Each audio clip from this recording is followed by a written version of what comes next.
നമസ്കാരം. Raf talk മലയാളത്തിലേക്ക് എവർക്കും സ്വന്തം ISL ഇന്ന് ആരംഭിക്കുന്നു. ഫുട്ബോൾ പ്രേമികൾ ആവേശത്തിലാണ്.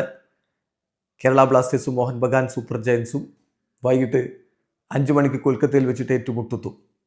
അപ്പോൾ ISL ആരംഭിക്കുമ്പോൾ പുതിയ സീസൺ ഒരു ട്രങ്കേറ്റഡ് സീസണാണ്. ഈ സീസണിൽ പ്രൈസ് മണി എത്രയാണ്? കളി ജയിച്ചാൽ എന്ത് കിട്ടും? അതറിയണമല്ലോ. അപ്പോൾ അതിൻ്റെ വിവരങ്ങൾ ഇപ്പോൾ പുറത്തേക്ക് വന്നിട്ടുണ്ട്. നമ്മളത് പരിശോധിക്കുകയാണ്. ISL വിജയിക്കുന്ന ടീമിന് ചാമ്പ്യന്മാർക്ക് കിട്ടാൻ പോകുന്നത് 1.25 കോടി രൂപയാണ്. 1,25,00,000 രൂപയാണ്. റണ്ണേഴ്സ് അപ്പിന് ലഭിക്കുന്നത്, സെക്കൻഡ് പ്ലേസ് ടീമിന് ലഭിക്കുന്നത് 75 ലക്ഷം രൂപയാണ്. അതായത് 3/4 കോടിയാണ്.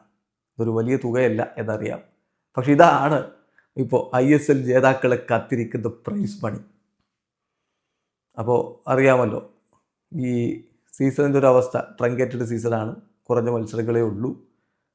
ലീഗിലെ റവന്യൂ ഒക്കെ അത്രയേ ഉള്ളൂ. അപ്പോൾ അതൊക്കെ അനുസരിച്ച് തന്നെയാണ് പ്രൈസ് മണിയിലും ഇത്ര ശുഷ്കമായ ഒരു എമൗണ്ട് നമ്മൾ കാണുന്നത്. എന്നാൽ player of the match award ഉണ്ട്. പ്ലെയർ ഓഫ് ദി മാച്ച് അവാർഡിന് ലഭിക്കുന്നത്, ഒരു കളിയിൽ മികച്ച പ്രകടനം നടത്തിയ കിട്ടുന്നത് എത്രയെന്ന് ചോദിച്ചാൽ അതിന് മറുപടി 25,000 രൂപ എന്നാണ്. ഒരു കളിയിലെ പ്ലെയർ ഓഫ് ദി മാച്ചിന് 4,00,000 കിട്ടും, അല്ലെങ്കിൽ 25,000 രൂപ കിട്ടും. ഇതാണ് ISL പ്രൈസ് മണിയുടെ ഒരു കണക്ക്. മാർക്കസ് മൊർക്കുലാവോ ഇക്കാര്യം സ്ഥിരീകരിക്കുന്നുണ്ട്. ഏതായാലും എങ്ങനെയായാലും കളി പുനരാരംഭിക്കുന്നു. അത് പോസിറ്റീവായിട്ടുള്ള കാര്യമാണ്. കാത്തിരിക്കാം ഇന്നത്തെ ISL ഉദ്ഘാടന മത്സരത്തിനായി. വീഡിയോ അവസാനിക്കുന്നു. ഫുട്ബോൾ ലോകത്ത് കൂടുതൽ വിശേഷങ്ങളുമായി റാഫ് ടോക്സിൽ എത്താം.